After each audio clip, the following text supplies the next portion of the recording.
이준석 전 국민의힘 대표가 잠시 뒤에 노원구 고깃집에서 회견을 열고 탈당을 공식 발표합니다.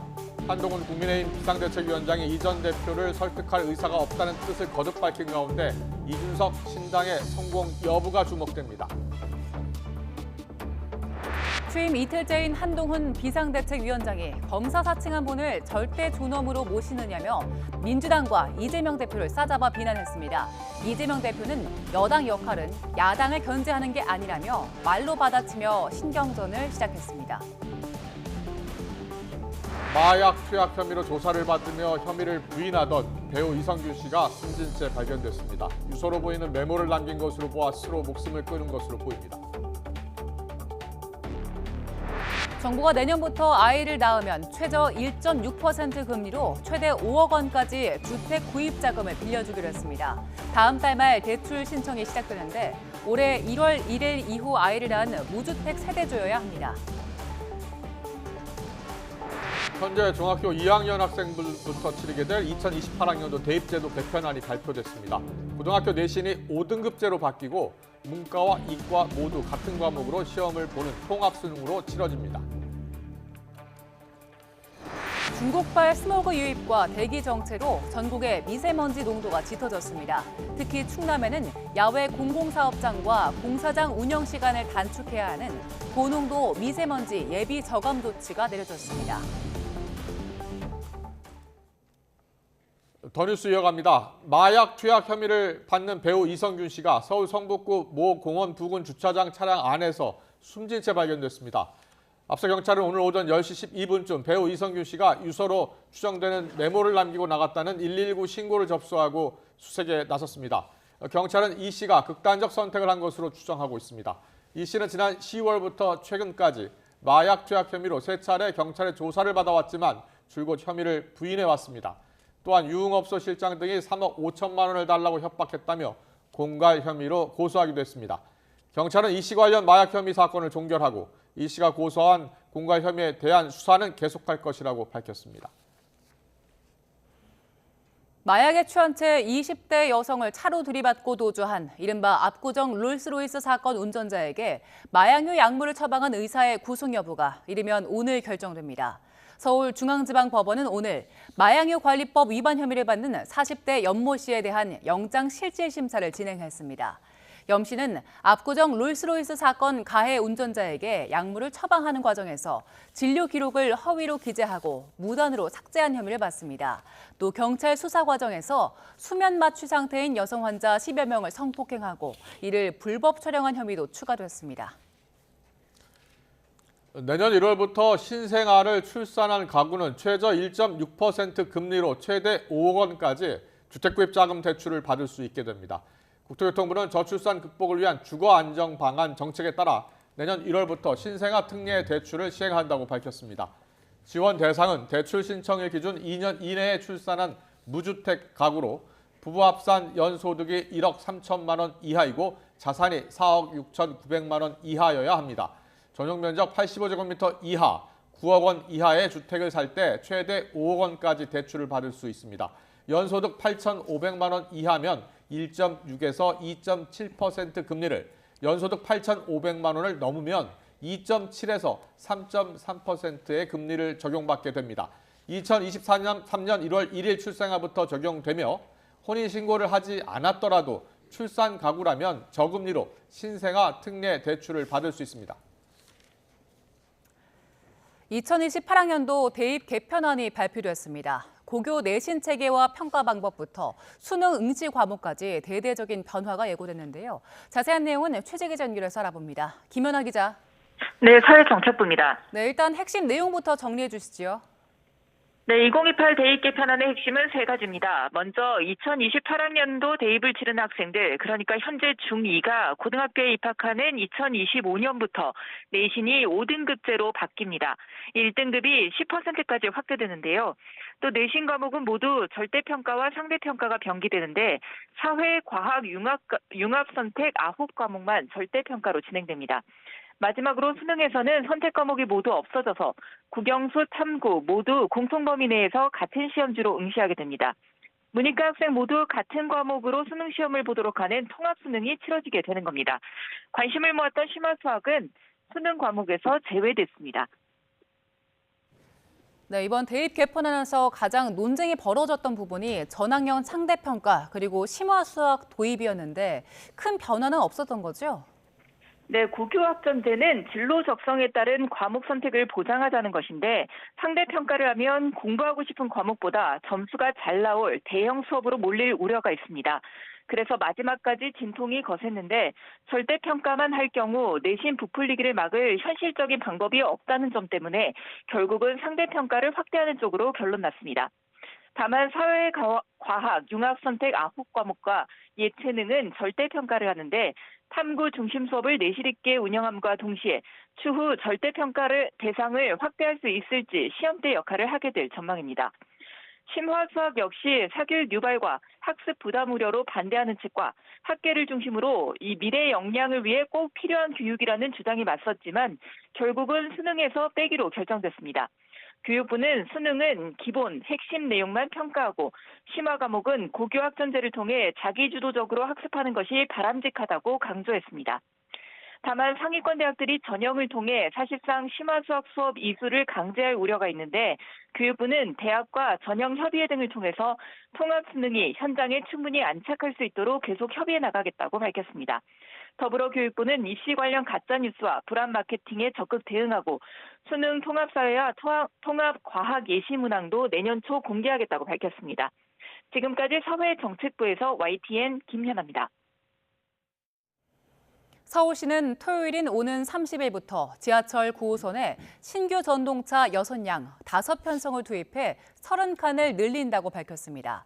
시는 내년 초까지 9호선에 신규 전동차를 18칸 추가 투입해 총 48칸으로 증차해 혼잡도를 더욱 완화할 계획입니다. YTN 김영수입니다.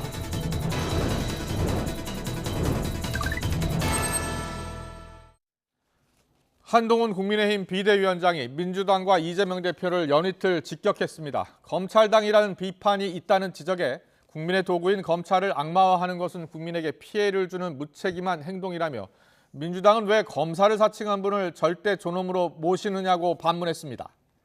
민주당 이재명 대표도 가만히 있지 않았습니다. 야당을 맹비난한 한동훈 비대위원장을 겨냥해서 여당은 야당 견제 감시하는 것은 아니라면서 정권 감시는 야당 몫이라고 비판했고 전날 SNS에는 검찰의 고발 사주와 방심위원장의 민원 사주 의혹을 언급하면서 이 정권은 사주가 팔자냐며 날을 세웠습니다. 오늘 정치권에서는 이준석 전 대표의 탈당과 신당 창당 기자회견에 관심이 쏠리고 있습니다.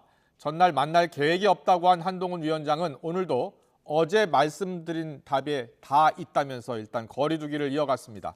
자, 오늘 더 정치는 한동훈, 이재명 여야 수장의 발언을 듣고서 시작하겠습니다.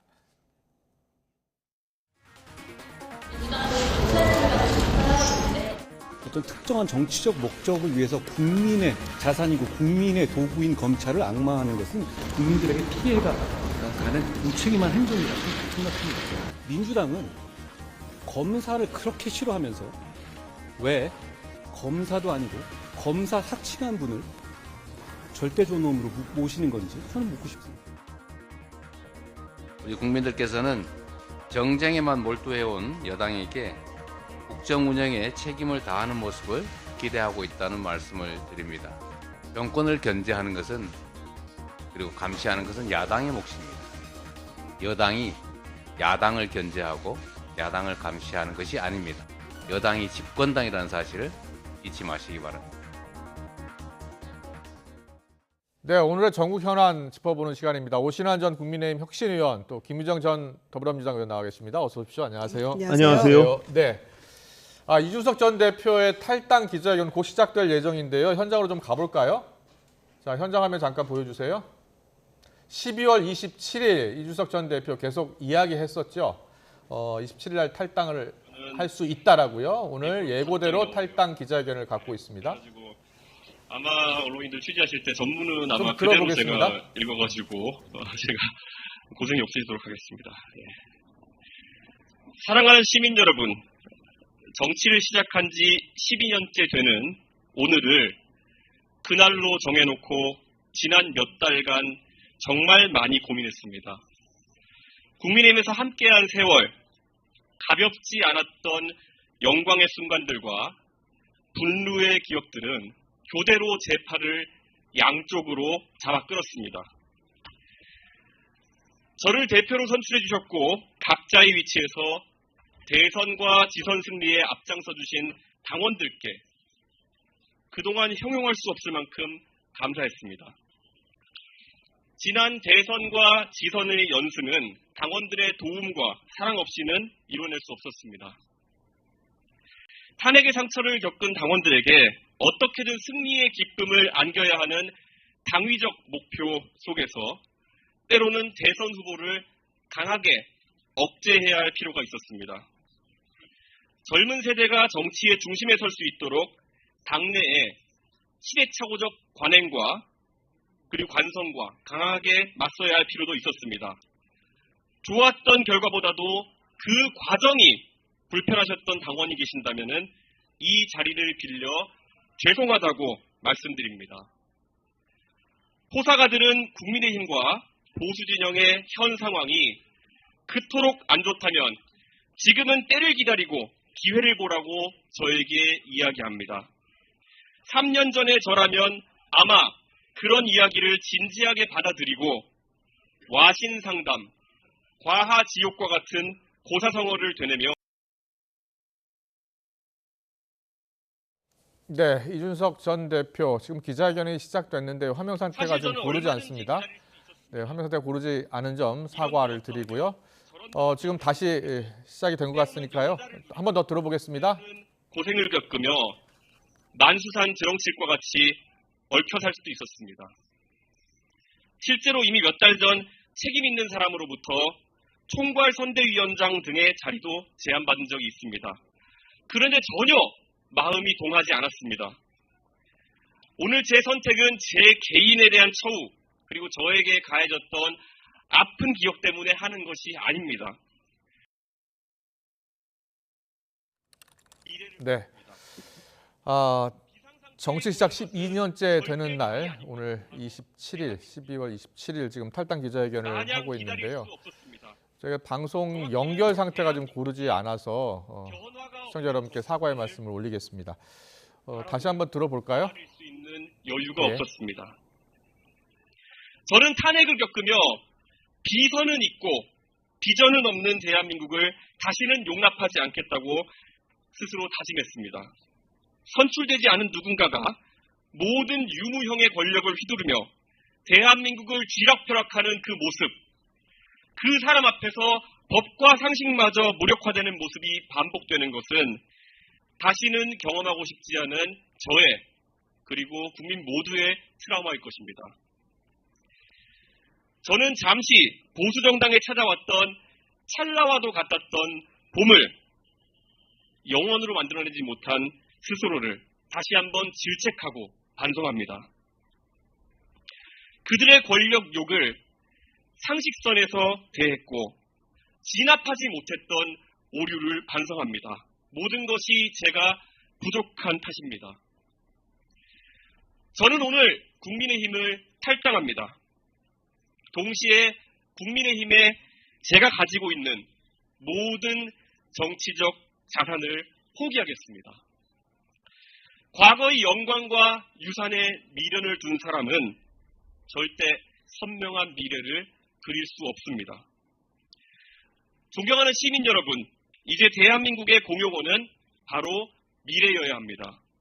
지금도 누군가는 대한민국의 위기 속에서도 상대를 악으로 규정하고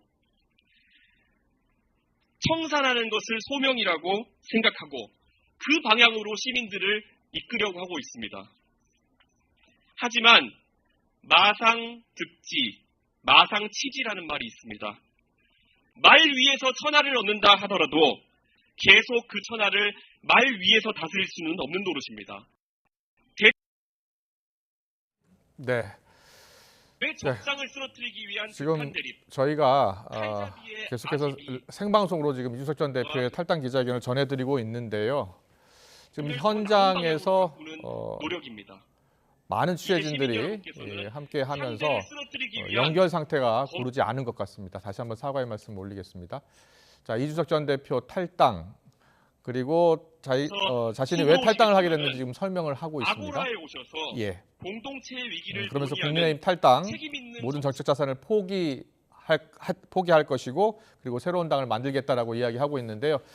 자, 진영- 이준석 전 대표의 탈당 기자회견은요, 저희가 잠시 뒤에 다시 한번 연결해서 전해드리겠습니다.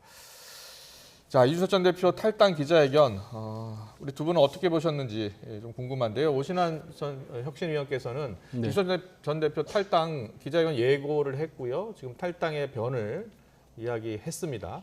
지금 하고 있고요. 자, 어떻게 들으셨어요?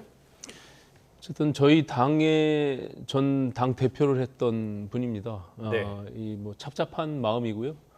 그간 과정에서 뭐 일정 정도 직접 소통을 해왔기 때문에 예. 27일 날 탈당할 것으로는 예고가 돼 있고 저도 이미 예측한 바는 있습니다. 네. 본인이 워낙 정치적 소진이 뚜렷하고 또 국민과 함께 어떤 정치를 해야 되는지 이 예. 부분에 대한 명확한 자기 신념이 있기 때문에 네네. 사실 막기가 어려운 측면이 있었습니다. 하지만 이게 현실적으로 과연 이제 이준석 전 대표가 새롭게 뭐 신당 창당을 한다라고 지금 선언을 하고 있지만 그것이 과연 어느 정도의 파장과 네. 효과를 나타낼지는 약간 미지수인 측면이 있습니다. 지금 예. 모든 우리 당내의 정치적 자산을 내려놓겠다, 네, 네. 포기하겠다라고 했는데 그것은 하나의 정치적 세력들도 일컬을 수 있는 부분들이거든요. 예. 그렇기 때문에 또 특히 이제 한동훈 비대위원장이 나서게 됨으로 인해서 상당 부분 지금 세대 교체가 이루어지는 예. 우리 국민의힘의 모습 속에서 이준석 전 대표가 할 수 있는 그 영향권 자체가 다소 좀 위축될 수 있는 측면도 분명히 있다 이렇게 보여집니다. 그래서 네, 네. 한동훈 비대위원장이 86 운동권 세력과는 전혀 차원이 다른 방식의 국민들의 목소리로 예. 국민의 언어로 지금 정치를 하겠다고 해온 마당이기 때문에 네. 저는 뭐 아쉬움은 큽니다. 이준석 전 대표가 뭐 언제라도 다시 좀 우리 보수 전체 진영의 큰 틀에서의 한 방향으로 함께 갔으면 좋겠다라는 그 미련을 아직도 갖고 있고요. 예, 지금 뭐 탈당 기자회견이지만 다시 함께 할 수 있는 그날을 좀 저는 기다려 봅니다. 네, 근데 오늘 지금 기자회견이 계속되고 있고요. 탈당 연설을 하고 있는데 그 내용 중에 이런 내용이 있어요. 누군가는 상대를 악으로 규정하고 청산하는 것이 소명이라는 사람이 있다. 한동훈 비대위원장이 어제 한 이야기를 언급한 것 같죠? 네, 한동훈 비대위원장에 대한 직격탄이라고 보여집니다. 예. 이제 공교롭게 어제 3시 한동훈 위원장, 오늘 3시 이준석 전 대표, 그러니까요. 예, 그렇게 기자회견을 하는 중인데요. 예. 이제 국회로 처음에 잡았다가 노원구로 옮기다 보니까 네. 취재진들이 오는 시간도 고려해가지고 3시로 했다고 들었어요. 그리고 이제 본인이 정치 시작하면서 오늘 정치를 12년 전에 시작을 했는데 네. 중거 지역이라고 해야 될까요? 예. 노원구와 불가분의 관계잖아요. 그래서 이제 그 장소 자주 회식하고 갔던 그 장소에 잡았다고 하고요. 예. 그래서 많은 분들이 그러면 장사는 어떡하라고 그 집은 이런 얘기도 하셨는데 네. 지금 브레이크 타임이라고 합니다. 그래서 그렇군요. 예. 많은 기자들이 갔는데 예. 저는 어제 한동훈 위원장의 기자회견을 보면서 이준석 전 대표가 굉장히 반색했을 거라고 생각합니다. 그 취임사에 사실은 비대위의 앞으로의 모든 일정이라고 해야 될까요? 예, 다 예. 나아갈 방향이 담기는 건데 어제 모습은 과연 이게 위기 상황에서 출범한 비대위가 맞나 할 정도로 반성과 또는 참회도 없었고요. 예. 국민에게 사죄도 없었고 사죄한다는 그런 얘기도 없었고요. 민생에 대한 우려도 없었고요. 미래 비전도 없었어요. 그저 반 이재명, 반 민주당 전쟁 선포 이런 거였는데 특히 세대 교체 부분에서 제가 한편의 블랙 코미디 같다 이런 생각이 드는 지점이 뭐였냐면 대선, 지선 다 이겼던 1985년생 이준석 전 대표를 가졌던 당이에요. 네. 국민의힘이. 그런데 띠동갑인 1973년생 한동훈 비대위원장을 어제 취임하면서 세대 교체를 얘기하는 게 한편에 정말 저는 코미디 같은 생각이 들었거든요. 이준석 전 대표를 포용했어야 한다 이런 생각이세요? 그렇죠. 그러니까 예. 더 젊은 리더가 중심이 돼서 대선도 이기고 지방선거도 이겼던 당이었는데 네, 네. 한동훈 위원장으로 비대위원장으로 우여곡절 끝에 바꾸면서 세대 교체의 상징이다 이런 얘기를 하니까 물론 뭐 민주당의 운동권 청산 이런 얘기와 대비시키고 싶은 욕심은 있었겠죠. 예, 예. 그러나 그게 굉장히 우스워 보인다 그런 마음이 들고요. 네. 그래서 이런저런 프레임으로 한동훈 비대위원장이 가려고 하지만 예. 결국에는 정권 심판론으로 갈 수밖에 없는 선거이고 네. 오히려 지금 한동훈 비대위원장의 어제 취임 일성이 결국에는 공천 학살을 예고했던 것이기 때문에 네. 결국에 처음에는 이준석 신당이 풍찬 노숙해야 되고 또 바른정당 하면서 가봤던 고난의 길이기 때문에 어려움이 있겠습니다마는 네. 결국에는 한동훈 위원장이 오히려 신당의 뭔가 그 동력이 되는 조력자가 될 것이다. 저는 이렇게 생각합니다. 네. 자, 이준석 전 대표가 국민의힘 30대 당 대표로서 좀 말씀하셨습니다만은 대통령 선거 또 그 전에 있었던 그 다음에 있었던 선거죠. 지방자치제 선거. 예. 다 승리로 이끈 어떻게 보면 당의 큰 자산 아니었습니까? 그런데 저렇게 당을 떠나게 된 거예요.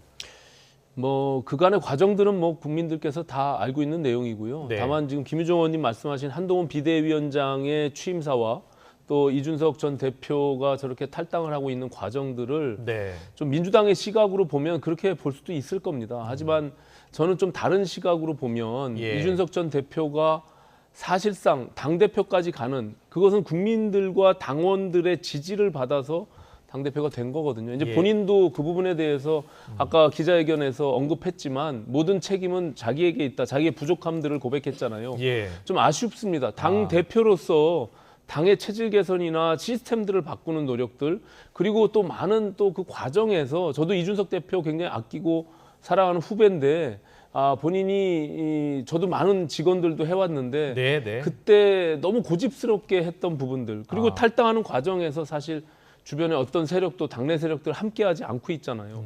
그런 부분들은 조금 아쉬움이 있고요. 예. 저는 언제든지 이준석 대표가 갖고 있는 상징성이나 자산이라고 하는 부분들 인정합니다. 네, 또 우리 네. 당에게는 필요한 부분들이 있고요. 또 한동훈 비대위원장은요.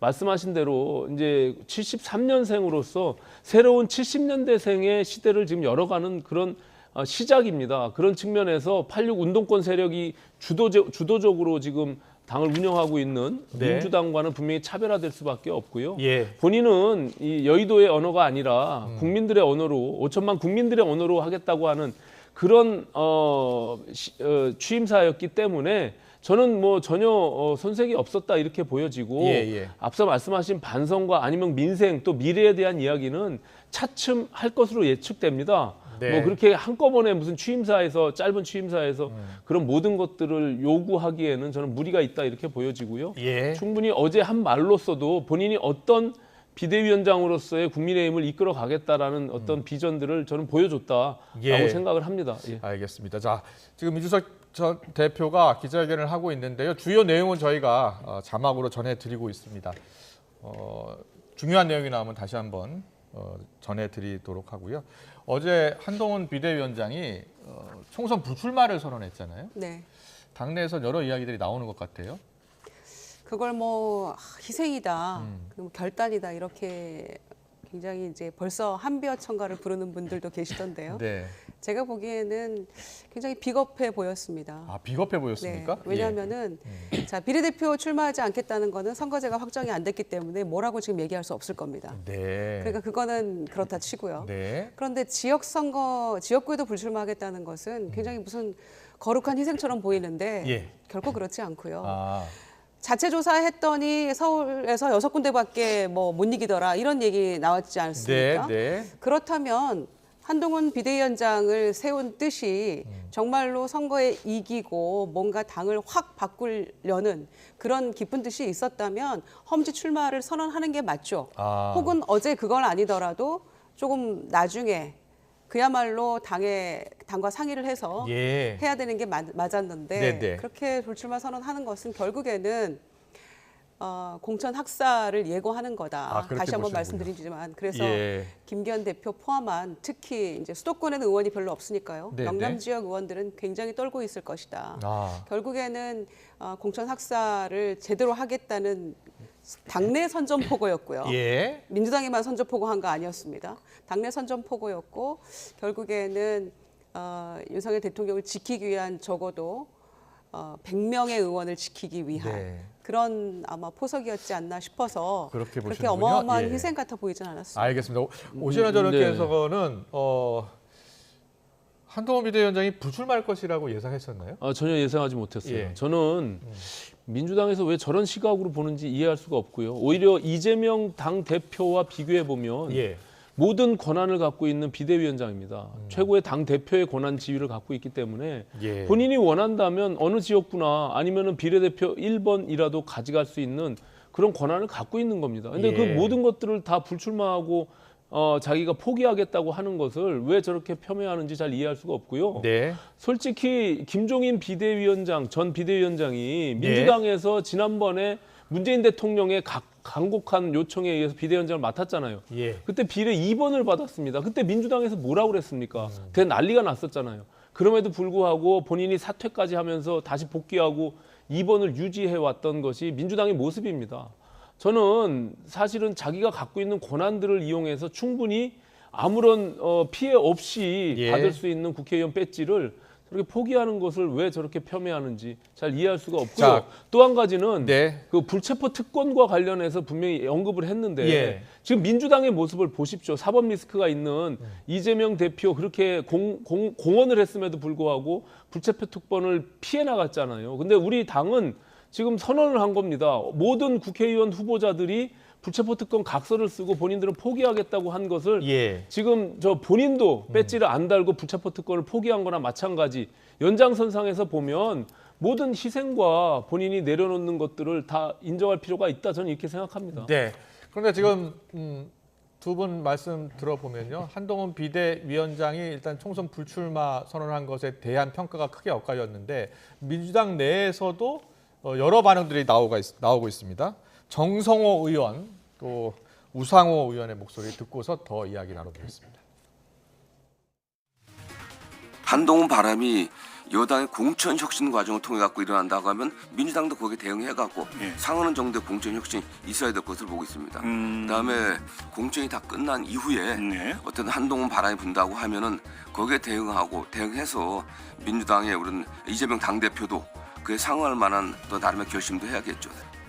결과적으로 이건 상당히 패착이 될 거다. 이렇게 큰 선거를 자기 선거 경험도 전혀 없는 또 오로지 검사 경험밖에 없는 분에게 당을 맡긴다. 이건 대단히 큰 모험인데 저는 굉장히 위험한 선택이다 이렇게 보고 있어요. 네, 좀 들으신 대로 우상호 의원은 상당히 패착이 될 것이다라고 이야기했고요. 정성호 의원은 이재명 대표하고 되게 친분이 깊잖아요. 근데 이재명 대표도 그에 상응할 만한 또 다름의 결심을 해야겠죠라고 표현을 했어요. 이게 무슨 뜻일까요? 글쎄요, 뭐 험지 출마하거나 험지 출마. 혹은 뭐 불출마 선언을 하거나 예, 뭐 불출마. 그에 상응하는 뭐 그런 얘기를 하신 게 아닌가 싶어요. 뭐 예, 예. 정확한 속내는 모르겠습니다만은 예. 그러니까 한마디로 정리하면 민주당도 혁신은 필요하다라는 거겠죠. 이제 한동훈 위원장이 취임을 안 했다 하더라도 예. 정권이 잘못하고 있는 것, 그 부분에 대한 반사 이익만으로 민주당이 선거를 치를 수는 없습니다. 네. 그래서 뭔가 공천 과정에서 당내 혁신은 반드시 필요했던 것인데, 뭐 한동훈 위원장이 나와서 민주당에 이제 그 여러 가지 지적들을 했는데 네. 거기에서 또 귀담아 들을 부분도 한편은 있겠죠. 네, 그래서 네. 약이 되는 부분은 취할 건 취해야 되는데. 그냥 일도 양단으로 뭐 전체적으로 민주당을 비난하면서 마치 지금 정권을 가진 쪽에서 야당을 심판하겠다는 투로 얘기하는 거는 예. 선거의 기본 ABC도 모르는 정치 초보가 할 수 있는 사고다라고 생각하고요. 예. 그 김종인 비대위원장은 이미 여러 차례 의원을 하셨던 분이고 네. 한동훈 위원장은 이제 정치를 시작하는 초보 아닙니까? 법무부 장관에서 비대위원장 직행한 것도 상식적인 일은 아니지만 예. 정치를 시작하면서 어떻게 정치 포기 선언을 합니까? 내가 반드시 험한 지역에 나가서 우리 당의 동력을 끌어내겠다라고 하는 것이 저는 상식이라고 생각했는데 예. 모르겠어요. 상식이 집집마다 다른 것인지 네. 모르겠는데 생각이 많이 다르신 분들이 있는 것 같아요. 네, 한동훈 위원장 어제 12분 수락 연설을 했습니다. 여기 수락 연설에서 언급한 가장 많이 쓴 단어가 동료 시민이었다고 하고요. 그리고 서태지 가수 또 처칠 영국 수상 인용한 연설문이 많이 회자가 되고 있더라고요.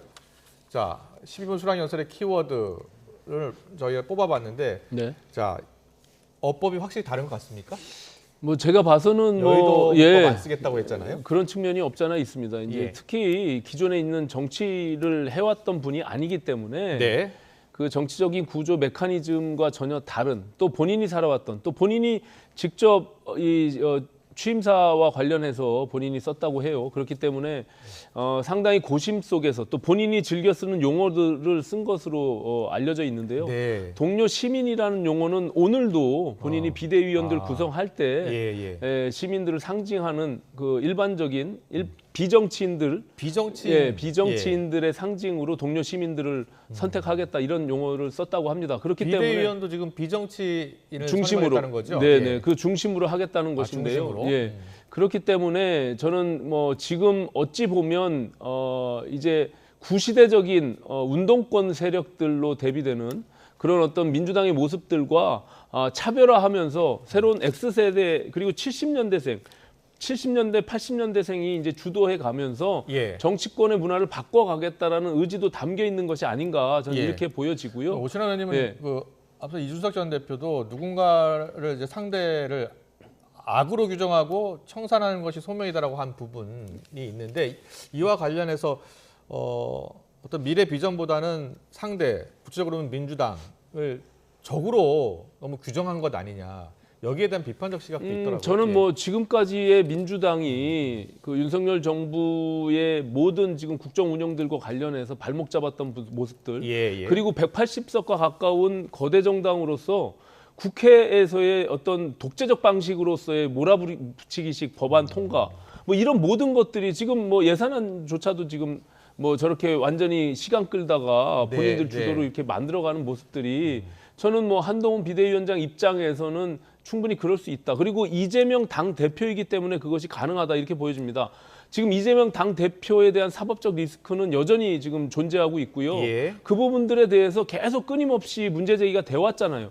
그리고 법률을 총괄하고 있었던 법무부 장관으로서 그 부분에 대한 부분들이 다 클리어하게 정리가 되지 않는 상태에서 사실은 굉장히 곤혹스러운 측면이 있을 겁니다. 앞으로 이제 이재명 당 대표를 뭐 이제 인사를 가기로 되어 있는 그런 시점이긴 하지만 저런 부분들이 계속 여야 관계 속에서 이재명 당 대표만 아니었더라면 하는 아쉬움이 계속 남는 그런 지점이 아닌가 이렇게 생각을 합니다. 민주당에서는 어제 한동훈 위원장이 민주당을 이제 86 운동권 청산 대상이다 이렇게 이야기하고 또 사실상 이재명 대표를 겨냥해서 중대범죄 혐의자라고 했잖아요. 거기에 대한 반응 어떻습니까? 그렇게 얘기하는 게 전형적인 검사의 언어를 아직도 사용하고 있다. 검사의 언어였다. 비대위원장이 되면 뭐하나.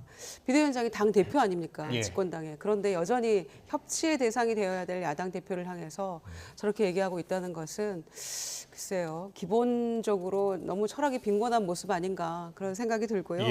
특히 뭐 불체포 특권 내려놔야 공천 준다 이런 얘기 했잖아요. 그러면 특권을 내려놔야 된다라고 강조를 했던데 그렇다면 김건희 여사는 왜 특권을 내려놓지 않습니까?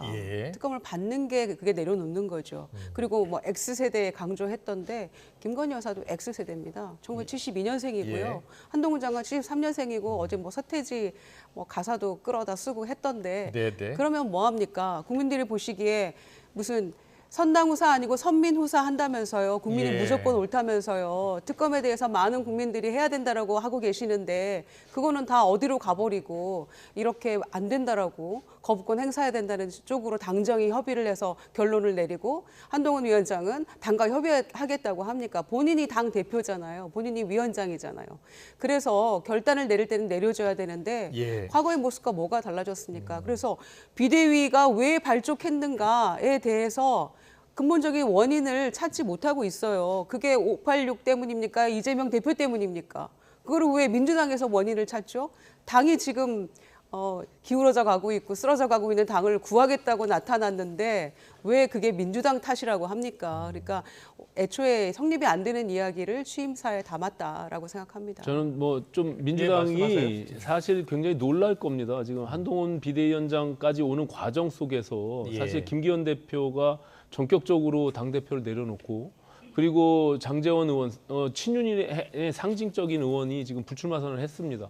이런 여러 가지 급격하게 변화되는 이런 과정들이 저는 민주당하고 대비될 수 있다 분명히 생각이 되고요. 지금 그리고 이재명 대표가 갖고 있는 그 권한에 대해서 권력에 대해서 민주당은 지금 숨막히고 있는 질식돼 가고 있는 과정이에요. 저것이 저는 총선 끝까지 간다고 보고요. 특검에 대한 부분은 사실은 나쁜 의도를 갖고 있는 특검이기 때문에 더 문제가 되는 겁니다. 그리고 내로남불이죠. 이재명 대표에 대한 특검은 왜 본인들은 거부하고 이제 와서 지금 김건희 특검만 외치고 있는지, 그리고 총선을 앞두고 있는 상황이기 때문에 그런데요. 시기를 못 받고 그리고 본인들이 추천한 특검만 해야 된다라고 하는 그런 어떻게 보면은 약간 반헌법적인 측면들도 담고 있는 이런 특검에 대해서 내용들을 정리하고 누구나 동의할 수 있는 쪽으로 간다면, 그리고 총선에 영향을 미치지 않는다는 그런 전제라면 뭐 저는 충분히 받을 수도 있는 측면이 있다 이렇게 보여지거든요. 아, 그래요? 그렇기 때문에 지금 다만 민주당이 주장하고 있는 저런 쌍특검은 제가 봐서는 나쁜 의도가 명확하게 보이기 때문에 저거는 정말 받아서는 어려운 측면이 있다. 일각에서 이렇게 제기하는 그 총선 후 특검, 여기에 대해서 대통령실 쪽에서는 그것도 받을 수 없다라는 입장인 것으로 전해지고 있는 거예요. 그것은 이제 제가 봐서는 뭐 내부에서의 어떤 논의가 필요하겠지만, 그리고 민주당이 그렇게 전격적으로 전향적으로 만약에 방향을 튼다라면 그건 논의해볼 여지가 있는 것이죠. 근데 지금 무조건 자기네들이 총선에 영향을 미치려고 하는 저런 지금 현재의 특검을 주장하는 것은 저는 옳지 않다 이렇게 보여집니다. 내일 쌍특검 처리 본회의에서 처리하는 거죠, 김정현님. 네, 당연히 처리해야 되고요. 예. 총선에 영향을 미치려고 한다, 총선용 뭐 선전 선동하기 위한 거다 이런 주장들을 하는데 이 법은요 작년 9월에 발의가 됐고요. 올해 3월에 정의당에서 또 발의를 했어요. 그런데 그동안에 국민의힘이 콧방귀도 안 끼고 지나갔습니다. 그래서 4월 달에 패스트트랙에 올라간 거 아닙니까? 그러고 나서 8개월이 지났는데 총선 즈음에서 이렇게 뭐 총선용이다 이런 얘기 안 들으려면 본인들이 성의를 보이면서 열심히 그 합의하려고 노력을 했었어야겠죠. 그런데 그 시간들 다 흘러보내고 나서 이제 와서 총선용이다 이렇게 말하는 거는 도무지 이해할 수가 없고요. 그리고 이제 와서 갑자기 이 법에 대해서 8개월간 법사에 계류돼 있던 법에 대해서 악법이다 이렇게 얘기하는 게 이게 말이 됩니까? 국정농단 사태 때 특검법과 내용이 거의 대동소이하거든요. 그런데 그때는 그 특검 팀에 참여해가지고 스타가 되신 분들이 이제 와서 그게 악법이라고 한다면 자기 부정하는 거 아니겠어요? 지금 특검 관련해서 기자들이 물었을 때 당에서 원내에서 어떻게 대응할지 충분히 보고받고 같이 논의하겠다라고 했는데요. 사실상 거부 아니냐 이렇게 해석이 되더라고요. 네.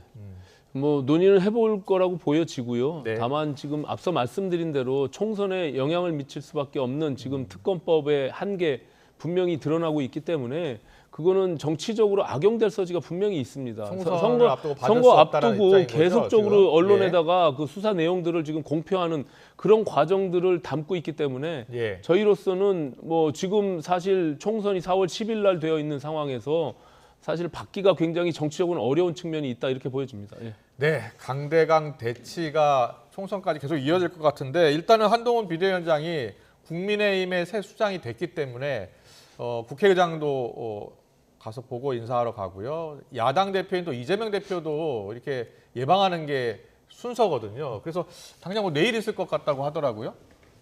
두 사람이 만나서 어떤 대화를 할지가 궁금합니다. 만나기도 전에 저렇게 날선 목소리를 다 뿜어놨기 때문에 뭐 인사는 반갑게 악수할 수 있겠습니다만은 그 다음에는 아마 서로 공방이 오고 가지 않을까 그렇게 생각해 보고요.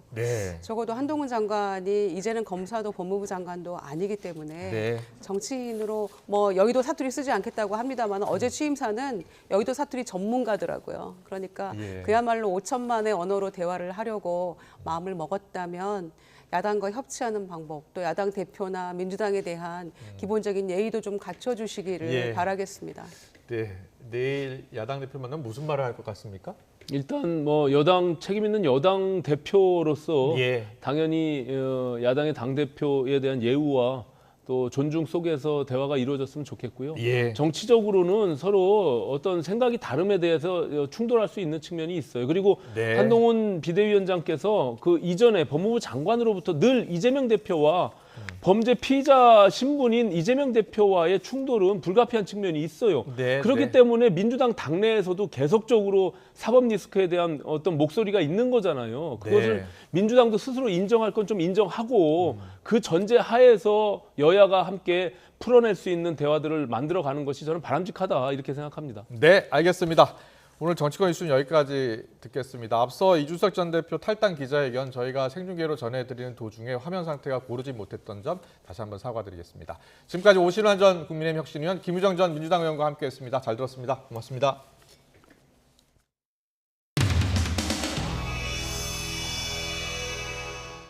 상호 협력하는 동반자 관계라고 하는 것이 옳겠습니다. 대통령은 여당이 있기 때문에 정책적인 설명을 더 잘할 수 있는 것이고요. 여당이 사랑받아야 대통령이 더 힘을 갖게 되겠죠. 여당...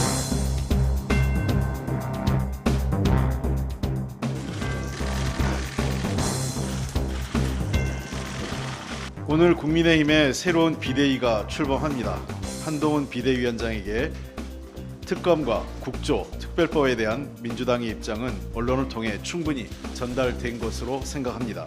범죄가 있고 그 범죄에 대한 행위가 있다면 언제 어디서나 수사를 해야 되는 것이 국민의 상식입니다.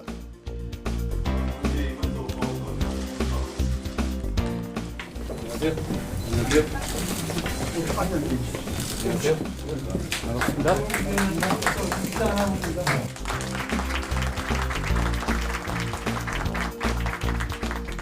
우리는 상식적인 많은 국민들을 대신해서 이재명 대표의 민주당과 그 뒤에 숨어서 국민 위에 군림하려는 운동권 특권 세력과 싸울 겁니다.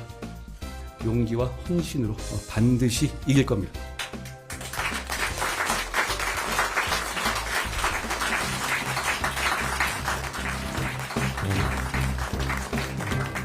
저는 그래서 대한민국의 주인공의 역사가 되셨습니다. 저는 용기 내기로 결심했습니다. 그렇게 용기 내기로 결심했다면 최근 언론 보도나 정치인들 사이에 공개적으로 주고받는 말들을 통해서 정치를 보면 마치 누가 이기는지가 전부인 것처럼 보이기 때문입니다. 정치는 누가 이기는지 못지않게 왜 이겨야 하는지가 본질이기 때문에 그 둘은 전혀 다릅니다. 우리가 왜 이겨야 하는지. 네, 안녕하세요. 저 여기 있는데 지금 계실까요? 안녕하세요. 대통령실과 당이 특검 조건부 수용도 안 된다고 뜻을 모았다는 보도가 나왔는데요. 그냥 한번 밝혀주시면 좋겠습니다. 일단 뭐 생각일 뿐이시고요. 그거는 특검은 총선용 와법이라는 입장은 저는 충분히 갖고 있는 상황입니다. 수직적 당정 관계란 무엇이라고 보시는지. 우리는 우리의 할 일을 하면 되는 것이고 대통령은 대통령의 할 일을 하면 되는 것입니다. 저는 그렇게 일하겠습니다. 총선 승리에 염원하는 꽃다발을 전달합니다. 이 기록에 일곱이 달려있습니다.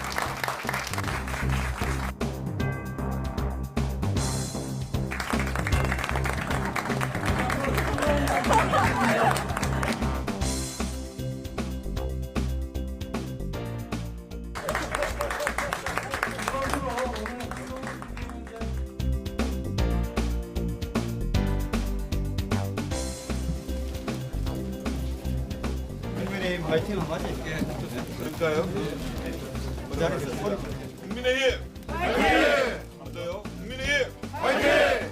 한동훈! 화이팅! 다시 한번. 한 번 더. 한동훈! 알겠습니다. 고맙습니다.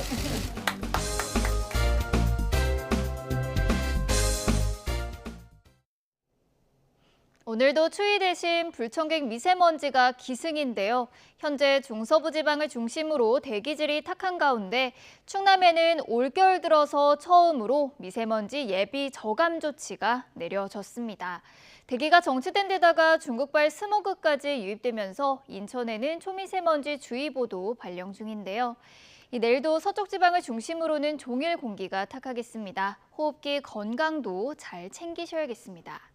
먼지만 아니라면 내일도 하늘 자체는 맑겠고요. 동해안 지역은 대기가 무척이나 건조하겠습니다. 내일도 추위 걱정은 없겠습니다. 내일 서울 아침 기온은 영하 2도, 대전도 영하 2도, 울산은 0도에서 출발하겠고요. 한낮에도 오늘만큼 포근한 날씨가 이어지겠습니다. 내일 서울 낮 기온은 6도, 대전은 8도, 광주와 대구는 10도, 부산은 13도 선까지 크게 오르겠습니다. 주말과 올해 마지막 날인 휴일 사이에는 전국 곳곳에 비나 눈이 내릴 전망입니다. 지금까지 날씨 정보였습니다.